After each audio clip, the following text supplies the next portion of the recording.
Energy is being rewarded by the market today after delivering a bumper set of half-year numbers, including strong production and earnings growth.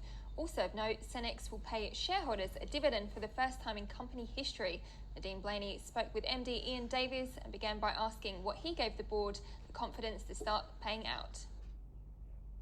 If you look through the last few years of what we've been trying to achieve, it's the last $500 million or so of CapEx that's gone into our natural gas projects in Queensland in particular, combined with the sale of our oil business effectively in the Cooper Basin. We now have built a business that not only has a very strong foundation base that gives rise to very clear and resilient cash flows through the cycle, almost more like an annuity industrial type return, because once you're up and running, it's very low risk, and we've got a good operating cost culture here as well. So the confidence really comes from those, recurring cash flows that are very resilient through the cycle, and obviously the balance sheet, we're $33 million net cash on a pro forma basis after the sale of the Cooper, so zero debt effectively, and strong cash flows through the cycle with a big link to fixed prices, and we've also got hedging for our oil-linked prices as well. So just resilience. And so does this help colour the capital management plans going forward? What would they be? Yeah, it does. And it's always that juxtaposition between capital returns, dividend returns and growth.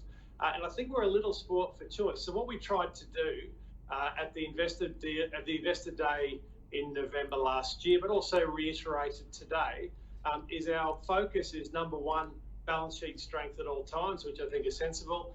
Number two, returns to shareholders, both through growth in our share price, which we have a view is materially away from where it needs to be for our own internal NPV calculations point of view, but also dividend yield. And then thirdly, accelerating the growth of our portfolio, for which we have a very material runway of projects. And the juxtaposition between managing those things is really at the heart of the capital allocation decisions that management and board really have to grapple with. And I think the more resilient we can make the cash flows, the better return the growth opportunities, the more both in capital and yield will give the returns to the shareholders. And production has been upgraded for FY21. Can you give us the details on that? Yeah, so the way we've presented our half-year accounts is on a continuing basis. That is removing the Cooper Basin business because the effective date on that transaction was 1 July last year. So we've just assumed it's out, and that completes on the 1st of March, only in a few days' time. So with our natural gas business, given the capital we've invested, it's ramping up over time and to the point where now we're at plateau production as we speak.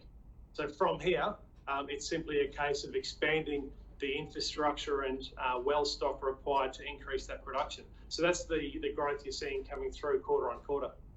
Okay, and there is still a lot to come, right? And a lot of what will come for the Atlas expansion really relies on offtake agreements, correct me if I'm wrong, and you'll anticipate making a final investment decision sometime in the latter half of 2021. So how are you going with getting some of those offtake agreements in place? So natural gas is an essential product for any economy, let alone one that wants to give a resurgence to a manufacturing industry and onshore skills, etc. So we see gas as perfectly placed not only as that base feedstock for manufacturing and heavy industry, but also obviously as that complement to renewables, which we're seeing accelerate year on year. So we're in a very strong position just as a product perspective, and from a customer perspective, most customers are uncontracted from calendar year 23 onwards, which happens to be by design when we're mostly uncontracted also. So we're getting through those conversations now with customers. Most customers are very sensible. What they understand as a producer, we require a risk-adjusted return on the capital that goes into the ground because it is risky, it's upstream, it's Mother Nature. And customers also need a price that they can afford to make their own returns through the cycle. And there's this happy medium where I've been on the record saying that prices ex-Wallumbilla, that hub in Queensland, should be around that $7 to $9 through the cycle. And I've seen nothing that says that that's wrong or different. So we are making great progress with customers, with the relationships we have with our existing customers, but also new customers. And, we're very confident of continuing that progress. And to your point, we do see it as just natural and quite sensible that we lock in the revenue stream for a portion of those molecules before we invest tens or hundreds of millions of dollars into the ground. I think that's only sensible. And do you think that a final investment decision will be forthcoming this year? Certainly hope so. That's the plan. We're lining every single thing up to make that happen.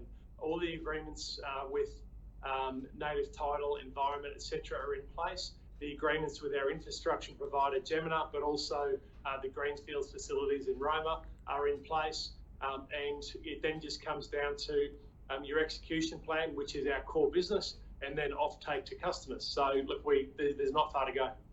Yeah. Okay. So higher volumes, better realized prices, hopefully on the cards for 2021.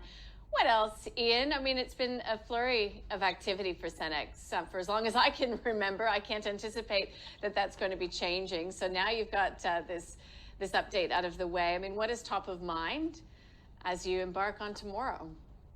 The top of mind is, if you think about where we are today as almost a bit of a reset, we've got that strong cash flow going forward on a plateau basis. We've got shareholder returns announced, which was the missing piece before now in terms of dividend yield. And by the way, the dividend yield for FY21 is currently sitting around 4.3%, which is well in excess of the ASX 200 average and certainly higher again than the ASX 200 energy. So we're batting above that average there also. So as we discussed before, making sure that dividend yield's in place, making sure that we've got the funding and balance sheet available for those great growth projects that are already on the books. We've got a 60 petajoule a year target to the end of FY25, which is about triple the current production run rate. So a pretty bolshy target out there for the next 4 years. And we've also said we'll continually look at capital management options should our share price not reflect our view of NPV.